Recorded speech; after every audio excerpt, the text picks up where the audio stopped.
Bonjour à toutes et tous, bienvenue dans les coulisses du Grand Lyon. Mon invité du jour, Michel Lefaou, bonjour. Bonjour, Raphaël Ruffier. Bonjour. Alors vous êtes l'ancien adjoint à l'urbanisme et ancien vice-président de la métropole à l'urbanisme. Vous êtes aujourd'hui conseiller métropolitain d'opposition. Vous investissez dans un think tank qui s'appelle Nouvelle Rive. Qu'est-ce que c'est? C'est le think tank des amis de David Kimmelfeld? Pas exclusivement, mais c'est un think tank qui permet à un certain nombre d'acteurs de la métropole de réfléchir ensemble sur un certain nombre de sujets d'intérêt métropolitain, qui regroupe à la fois quelques élus, très peu, des acteurs de la société civile, beaucoup, et puis aussi des acteurs du monde académique ou des experts dans certains domaines qui nous permettent d'avoir un éclairage décalé ou un point de vue décalé sur certains sujets et qui nous font part de leur expertise sur les sujets en question. Nous abordons de multiples problématiques.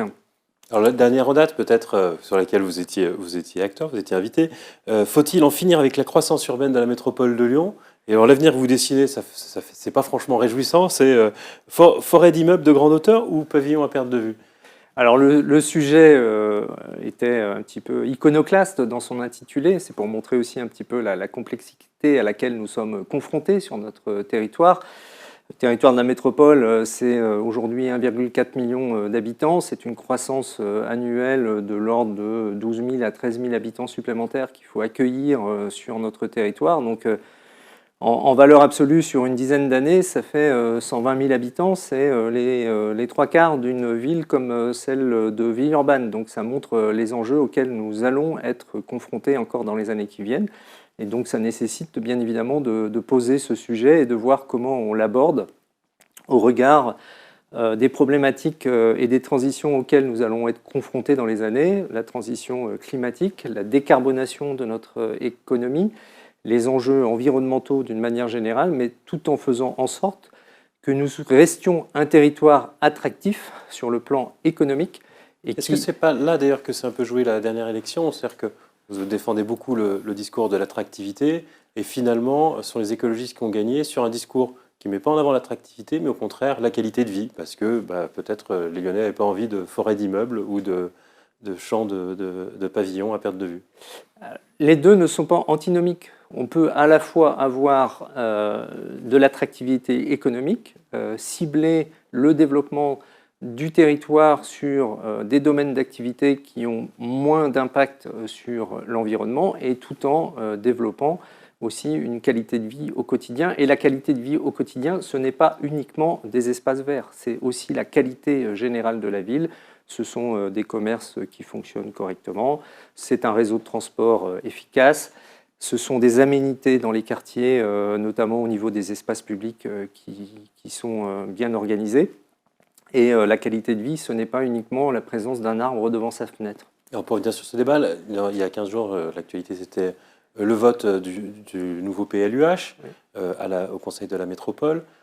C'était l'occasion pour nos pairs de reconnaître que pour l'instant, les objectifs de construction de logements qu'ils avaient fixés, ils n'y sont pas. Il y a une vraie crise du logement, alors qui ne concerne pas seulement l'agglomération. Oui. Mais est-ce que cette crise du logement, elle est imputable pour vous à l'action des écologistes ou c'est la conjoncture? C'est un mix des deux.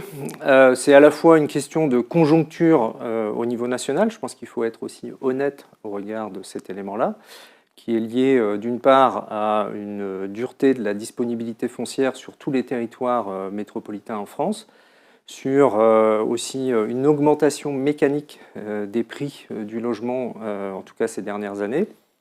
Et ensuite, c'est aussi couplé, je pense, à un certain nombre de discours et de dispositions qui ont été prises à l'échelle de la métropole qui font que, notamment du côté des investisseurs, il n'y a peut-être plus le même entrain à vouloir venir investir sur le territoire métropolitain. Et Ce qu'on comprend, c'est que les investisseurs, en ce moment, surtout, ils ont acheté du foncier assez cher et ils n'arrivent pas à sortir du coup des logements. Enfin, ils sortent des logements chers qui aujourd'hui ne trouvent pas preneur. C'est ça qui ralentit considérablement la construction. pas uniquement.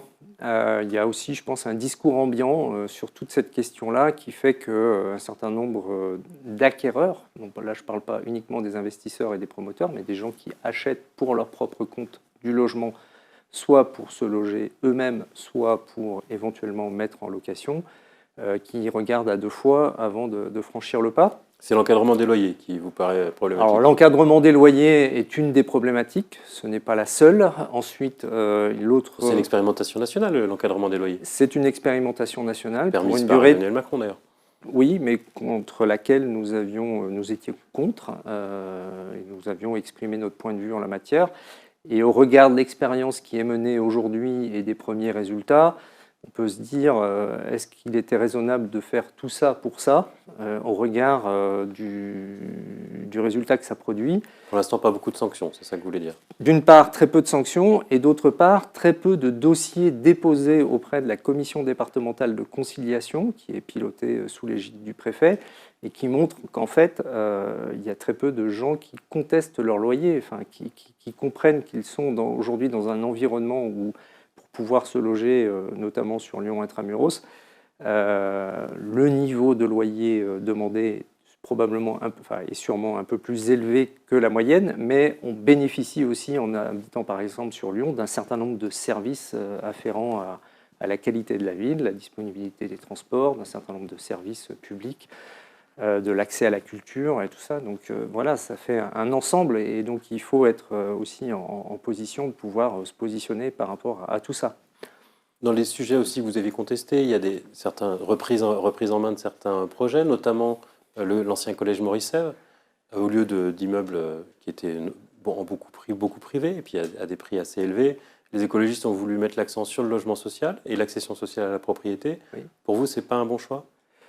C'est un choix qui, d'une part, a reculé la sortie de ce projet, parce que ce projet aurait pu sortir dans le milieu de ce mandat, il va émerger probablement à la fin du mandat.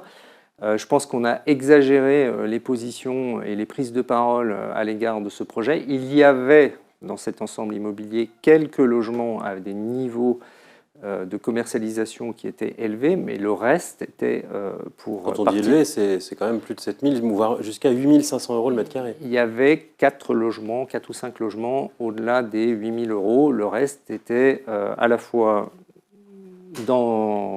permettait la production de logements sociaux parce que c'était une obligation, et c'est une obligation du PLUH. Et puis il y avait aussi des logements qui étaient fléchés en accession abordable à la propriété, et nous jugions qu'il y avait un mixte intéressant. Alors, un tiers des logements, j'ai regardé un peu les chiffres au passage, un tiers des logements, une trentaine, étaient au-delà de 7 000 € quand même. À partir de 6 900 € et jusqu'à 1 800 €. Oui, mais vous aviez aussi des logements sociaux, vous aviez aussi la relocalisation de la Mège, qui est un équipement public sur une surface de quasiment 2000 m², qui, dans le nouveau projet, voit sa surface complètement réduite, voire divisée par deux. Et puis, vous allez localiser sur cet emplacement-là des logements qui vont être, en tout cas dans la comptabilité, je dirais, SRU, 100% logements sociaux et identifiés comme tels. Donc vous préfériez l'ancienne formule? Je préférais l'ancienne formule parce que ça représente un peu le mixte de la ville que nous voulions, à la fois une ville accessible pour un certain nombre de nos concitoyens, et puis des logements en accession à la propriété qui répondaient aussi à un panel assez large de demandeurs.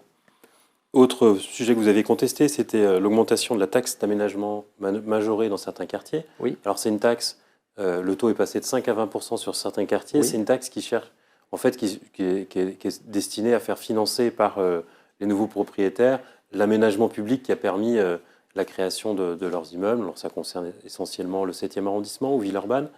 C'est pas logique de faire payer ceux qui viennent dans ces quartiers, mais qui auront besoin demain de beaucoup d'équipements publics, notamment des crèches, les transports en commun? Alors en fait, nous avions mis en place des dispositifs différents qui étaient essentiellement portés par les projets urbains partenariaux, qui permettaient d'avoir un effet de levier sur le financement public des équipements qui étaient plus importants, mais qui étaient le fruit d'une négociation lors de l'élaboration des projets, donc en lien avec d'éventuelles modifications du plan local d'urbanisme visant à donner de la constructibilité. Donc on était dans un mécanisme plutôt donnant-donnant, mais avec un effet de levier beaucoup plus important pour le financement des équipements publics. Là, on se retrouve dans un dispositif, je dirais, de droit commun, pour lequel c'est l'accédant à la propriété qui va payer le dispositif. En fait, ça renchérit mécaniquement le coût de son logement. Parce que la personne qui vend un foncier pour un projet immobilier, aujourd'hui, il a un certain nombre de propositions très importantes. Et donc, généralement, il ne va pas au moins offrant. Le promoteur... Ils ont plutôt un peu de mal à vendre quand même. Bon, les propriétaires fonciers, non, pas vraiment. Vous avez quand même toujours des acteurs immobiliers qui se positionnent sur du foncier. Un opérateur immobilier, lorsqu'il se positionne sur le foncier, qu'il voit une bonne opportunité, il va tout faire pour essayer de l'accrocher, de la conserver. Et donc, dans le montage de son opération, cette taxe d'aménagement majorée, elle va être reportée mécaniquement sur le coût du logement. Et par exemple, j'ai cité cet exemple. Mais si ça permet à la fin d'avoir un bon niveau d'équipement public dans le quartier, c'est un peu ce qui avait été reproché dans les années Collomb. Il y a des nouveaux quartiers qui ont émergé dans lesquels on est en retard en termes d'équipement public, notamment sur les écoles. Non, parce que nous avions, sur le dernier mandat de Gérard Collomb, enfin sur la mandature 2014-2020, lancé un grand nombre de projets d'équipement scolaire. Que ce soit, et notamment sur les territoires qui étaient en développement, ici sur la Confluence, sur le 7e arrondissement, sur le 8e arrondissement, sur une partie du 3e arrondissement, et qu'une partie de ces projets ont été financés par le biais de projets urbains partenariaux ou par le biais de participation dans le cadre des zones d'aménagement concerté, et que l'effort n'a pas été porté par les accédants à la propriété.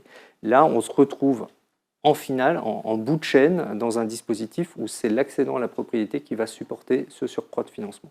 Michel Lefaou, je vous remercie. Et puis moi, je vous dis à lundi pour une nouvelle émission des coulisses du Grand Lyon.